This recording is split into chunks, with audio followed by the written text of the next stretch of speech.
ہمیں جو زندگی اللہ تعالیٰ نے دی ہے نا، یہ بیکار زندگی نہیں ہے. ہمیں اپنی زندگی کے ایک ایک لمحے کا جواب دینا ہے، ہر عورت کو، ہر مرد کو. اور عورتیں جو ہیں وہ ایون جو اپنے بچوں کی تربیت کرتی ہیں، ان کو ان کی تربیت کا بھی ایک ایک لمحے کا حساب دینا ہے. رسول اللہ صلی اللہ علیہ وسلم کی حدیث ہے، کلکم رائن، تم میں سے ہر ایک نگران ہے یا نگہبان ہے، وکلکم مسئول عن رعیتہ، اور تم میں سے ہر ایک سے اس کی رعیت کے بارے میں پوچھا جائے گا. والامیر رائن، سب سے پہلے تو امیر جو ہے وہ ہمارا نگران ہے، یعنی جو ہمارے ملک کا سب سے بڑا جو سربراہ ہوتا ہے، اس میں وزیر اعظم آ جاتا ہے، اس میں آرمی چیف آ جاتا ہے، اس میں صدر آ جاتا ہے. تو اس سے اگر ہماری 25 کروڑ آبادی ہے تو اس سے ایک ایک شخص کا جو ہے نا وہ امتحان لیا جائے گا. امیر بننا آسان نہیں ہے، اور امیر اگر آپ چھوٹے لیول پہ بھی ہیں تب بھی امیر جو ہے وہ اپنی تمام جو اس کے ماتحت ہیں ان کا نگران ہے. والرجل رائن علی اہل بیتہ، اور ایک مرد جو ہے وہ اپنے گھر والوں کے اوپر نگران ہے، یعنی وہ اپنے گھر والوں کا نانف کا پورا کرتا ہے، وہ اپنے گھر والوں کے سارے جو حقوق پورا کرتا ہے، فرائض پورا کرتا ہے. اور کہیں دیوس تو نہیں بن گیا کہ اس نے اپنے گھر والی عورتوں کو سب کو آزاد چھوڑ دیا ہوا ہے. اور آگے جو ہم عورتوں کے لیے ہے، والمرأۃ راعیۃ علی بیت زوجہا و ولدہا، اور عورت جو ہے وہ اپنے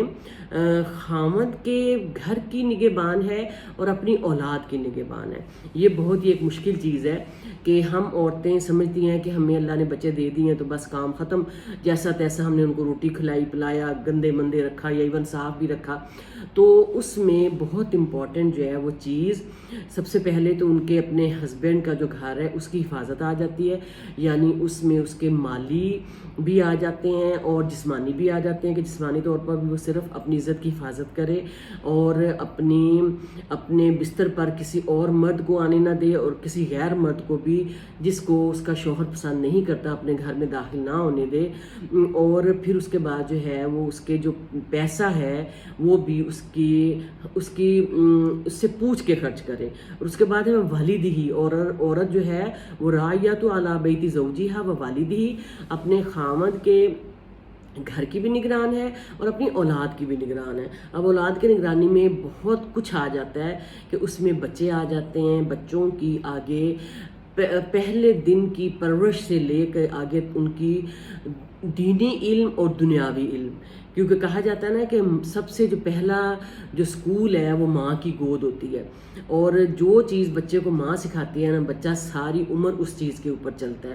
تو بچے کی پرورش کی بہت بڑی ذمہ داری عورت کے اوپر آتی ہے، جو ہم آرام سے بیٹھ کے نہیں پورا کر سکتے، بلکہ ہمیں اس کے لیے بہت مشقت کرنا پڑتی ہے کہ ہم اپنے بچوں کو قرآن کا، اللہ کے دین کا، اسلام کا بنیادی علم ہر چیز سکھائیں، ناظرہ قرآن سکھائیں، ترجمے کے ساتھ قرآن پڑھائیں، اور اس کے علاوہ ان کو دنیاوی تعلیم میں بھی یا اتنا آگے لے کے جائیں کہ وہ اچھا روزگار بنا سکیں، یا اگر کوئی بزنس ہے تو اس میں بھی اس کو اتنی سمجھ بوجھ دے سکیں کہ وہ آگے چل کے اپنا اچھا زندگی گزار سکے، اور نہ صرف ساری زندگی اپنے ماں باپ کے بلبوتے پہ ہی زندگی گزارے. فَكُلُّكُمْ رَاعٍ، ہر تم میں سے، پھر اس کو ریپیٹ کیا گیا نا، تم میں سے ہر ایک نگران ہے. وَكُلُّكُمْ مَسْئُولٌ عَنْ رَعِيَّتِهِ، اور تم میں سے ہر ایک سے اس کی رعیت کے بارے میں پوچھا جائے گا. رعیت کا مطلب یہاں رعایا ہے. رعایا جو ہے وہ ایک بادشاہ کی رعایا نہیں ہو سکتی، ایک امیر کے جو ماتحت لوگ ہیں وہ بھی رعایا ہیں، ایک جو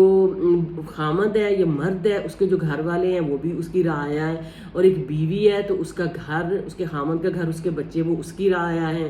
اور تو ان سارے لوگوں سے، یعنی ہر شخص جو ہے وہ اپنی جگہ ایک امیر بھی ہے اور ایک رعایا بھی ہے. تو ان دونوں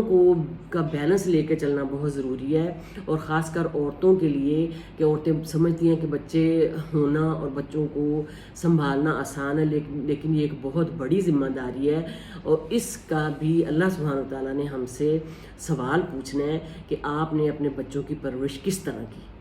اللہ تعالیٰ ہمیں اپنے بچوں کی پرورش اللہ تعالیٰ کے بتائے ہوئے طریقوں پر کرنے کی اچھے طریقے سے توفیق دے. السلام علیکم ورحمۃ اللہ.